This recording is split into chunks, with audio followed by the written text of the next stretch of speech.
This week on the programme, creative strategist, futurist and self-proclaimed troublemaker Monika Bielskyte on the infinite possibilities of the space where virtual reality and real life meet.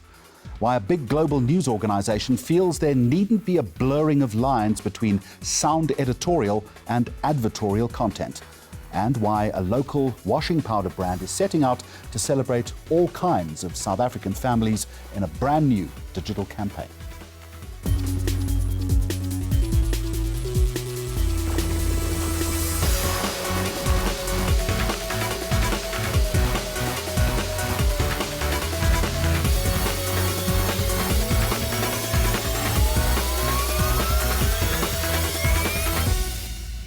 And we are going to start with this story this week. Digital media guru Monika Bielskyte has been described as a futurist with an artist's eye and an inventor's mind. She's often approached by governments and cities to help them imagine and create fictional futures from very real places.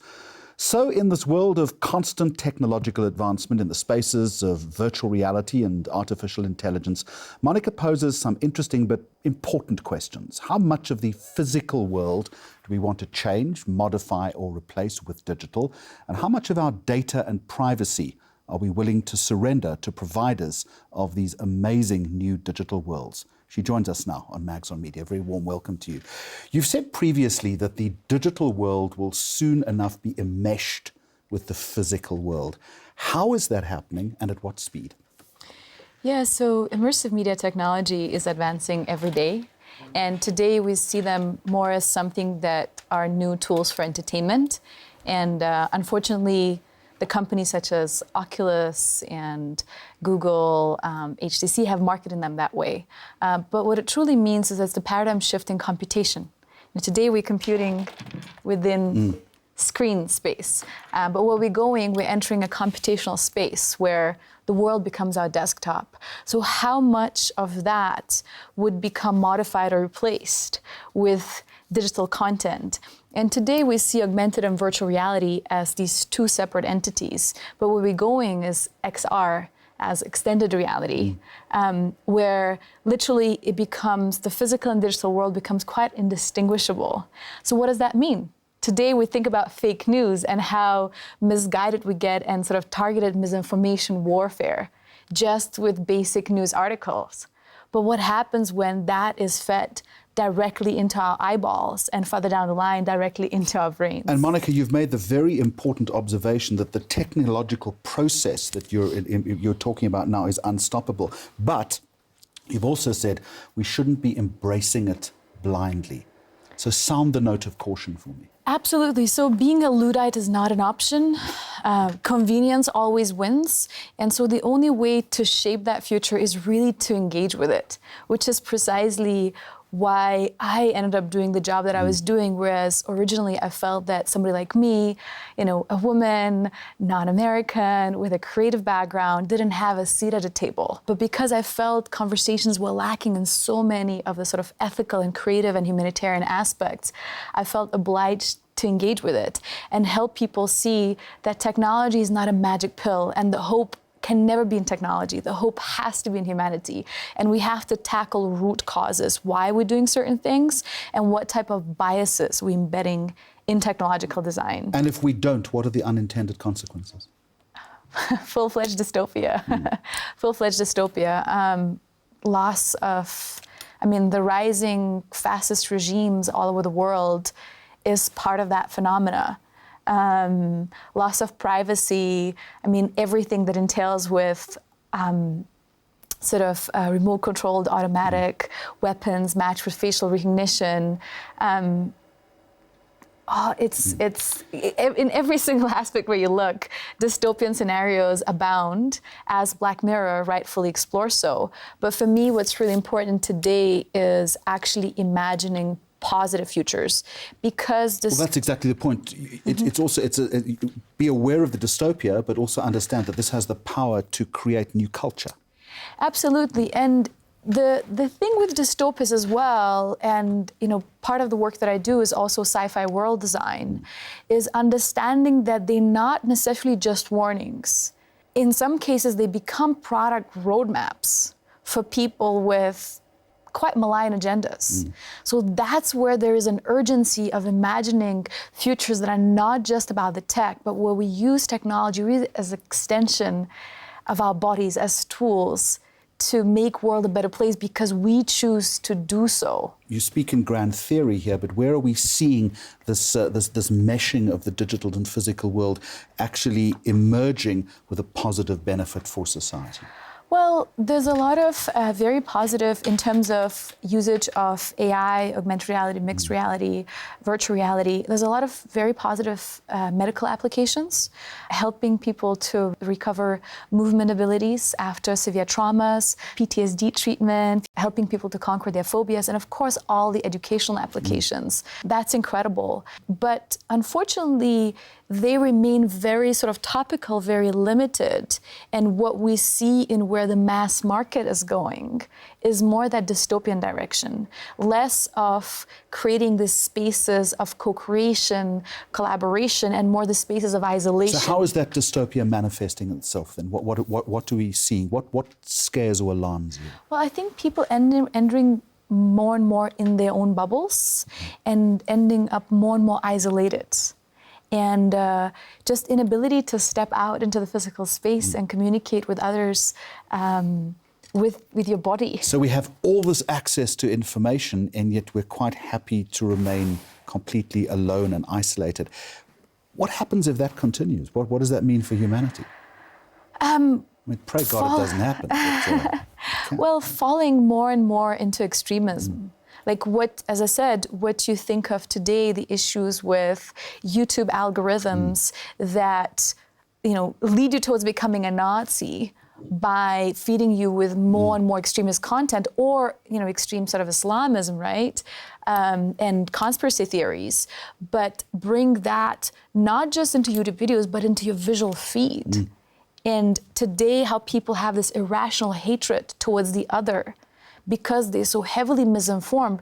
But what happens when you're not just watching those clips, but you're entering those spaces that completely sort of eliminate the other from your not just view, but experience? Monika, at the center of this debate is this demographic that we call millennials. You make the point that the meaning of work is changing, particularly for this sector. These days, and I speak from experience because I'm a parent to two millennials. It's not about job, salary, and possession. It's about a whole lot more. What else is driving this philosophy in terms of those people who are making it and who are living with this changed reality that you articulate? Well, it's really interesting because you have quite radical parallels, let's say, for example, between what's happening in America, where baby boomers still own everything, and places like where I come from, Lithuania, where very few elderly people manage to accumulate the wealth because Soviet Union, and the youth is actually owning the culture, they're owning the stage. They are the ones that truly are empowered to create the future, for better or worse, because then the elderly people get excluded. So I find that very interesting, the sort of the battle of values, where before ownership was the value. Right now, it's the access. Before, it was physical possessions, and now it's knowledge and experience, because you know that with knowledge and experience, you can reconstruct things from scratch. So that is changing radically things in a workplace, but also for educational institutions. And I think massive misunderstanding that we have is when we think about the future of education and using all these tools, augmented, virtual, mixed reality, we always talk about the kids, we talk about the young generation, but in fact, the older the people get, the more obsolete they're becoming. That's one aspect of it, but also it's about the notion of creativity. And I wonder if we spend enough time appreciating and teaching that important component within our education system. Let's talk about access first, though. It's all very well to talk about it, but particularly in an emerging or developing economy like South Africa, many people don't have access to what you're talking about. To be very honest, though, I think there's this illusion that future is happening in the Western world, and then the kids that have access to all these tools growing up will be more adept to them. Yet we've seen how much Africa and Global South in general have been leapfrogging these technologies. And because, especially younger people, they don't have a prioris, how certain things had to be technologically, not just societally, they're able to invent things that did not exist before, that are actually much more relevant for the time. So I believe there's a lot of future for the developing world precisely because we're able to look at things anew. And they're able to feed this into this concept called the borderless society. Exactly. Yeah. And we think that technology, it starts very, very expensive, but gets democratized each time very, very fast. And I'm talking more, it's maybe slightly different with life extension technologies and that sort of transhumanist space, which remains very elitist and might remain for a while. But when we talk about technologies such as AI, XR, they will become sort of widespread. So this is scary on the one hand and terribly exciting on the other hand, but it's all underpinned by data and privacy. Absolutely. So you raised the question yourself, as how much of our privacy are we willing to surrender? We've gone beyond that, though. I mean, people don't mind that anymore, do they? Well, as I said, convenience always wins. And that is a problem, especially when you think about the future of user experience and user interface, where we're going when we're going to be all wearing very sort of lightweight head-mounted displays. The user interface is not going to be you typing in. It's not this kind of unintuitive computation within the frame.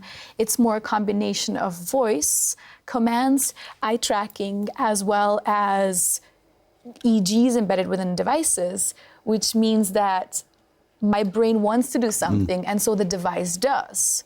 So the access that the providers of those experiences, that content, or those applications have is not just to what we've done, but what we looked at and how we felt while we were looking at that stuff. What was our biosensory feedback?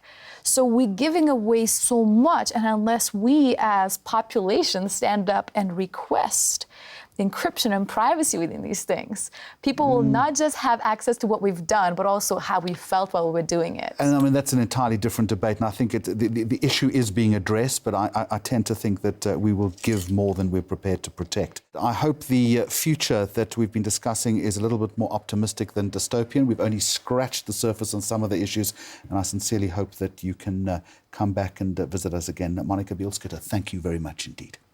Thank you. Next on the programme, why a local washing powder brand thinks it's important to celebrate every kind of parent in a brand new digital campaign.